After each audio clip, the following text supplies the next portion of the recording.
नमस्ते साथीहरू, यो चाहिँ मेरो Samsung Galaxy A35 5G phone हो। अनि साथीहरू, हजुरले चाहिँ यो फोन युज गर्दै हुनुहुन्छ भने आफ्नो रिभ्यू सेयर गर्नु प्लिज। अनि यदि हजुर कोही किन्ने हुनुहुन्छ भने यो भिडियो स्किप नगरिकन हेर्नुहोस् अनि किन्ने नकिन्ने हजुर आफै विचार गर्नुहोस् है। साथीहरू, यो फोन चाहिँ मैले पोर किनेको है, पोर चाहिँ लेटेस्ट थियो। अनि भर्खरै बजारमा आएको थियो यो फोन किन्दाखेरि चाहिँ। अनि यो चाहिँ मैले टोटल कभर सभर सबै गरेर अनि भ्याट गरेर 53,000 पुरै हालेर मैले किनेको फोन हो होइन साथीहरू। अनि यो फोन चाहिँ राम्रो पनि थियो है। स्यामसङको क्यामेरा चाहिँ एकदम आइफोनलाई टप गर्छ।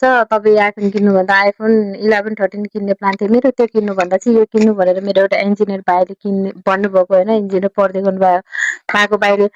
अनि साथीहरू मैले किनेँ होइन। किन्न चाहिँ अब के अरे आइफोनमा चाहिँ ओभर हिट हुने होइन, तातिने, अनि त्यसपछि चार्जहरू पनि नखप्ने हुन्छ अरे भन्नुभयो। अनि त्यसपछि मैले किनेको। किन्दाखेरि चाहिँ एकदमै राम्रो थियो, क्यामेराहरू, ब्याट्रीहरू होइन।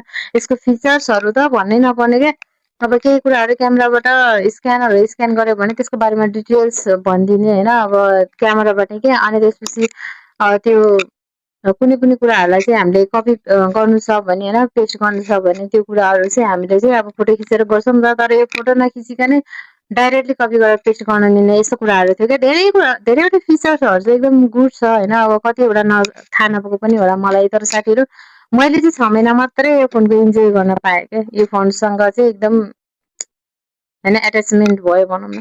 त्यसपछि चाहिँ साथीहरू मेरो फोन चाहिँ के भयो भने चलाउँदा चलाउँदै अटो अन अफ हुने क्या। अन अफ भएको भए होइन।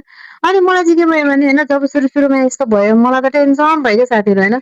मान्छेले हेर्नु नि साथीहरू, 50,000 एक वर्षलाई ब्याज दियो भने पनि एक वर्षमा त 12,000 एक्स्ट्रा आउँछ क्या विथ 50,000।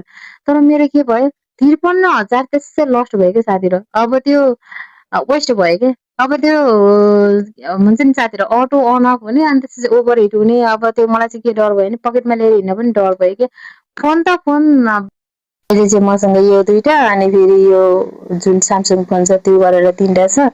अनि यो स्यामसङ फोन युज गर्नको लागि चाहिँ मैले फेरि यो अब त्यो फोन बनाउन लगेँ। अब के नबनेपछि चाहिँ अब मैले यो चाहिँ यो पावर ब्याङ्क किनेँ। अब अलि अब चार्जमा एकदम कनेक्ट गरिराख्नु पर्ने भएपछि टिभी जस्तो के।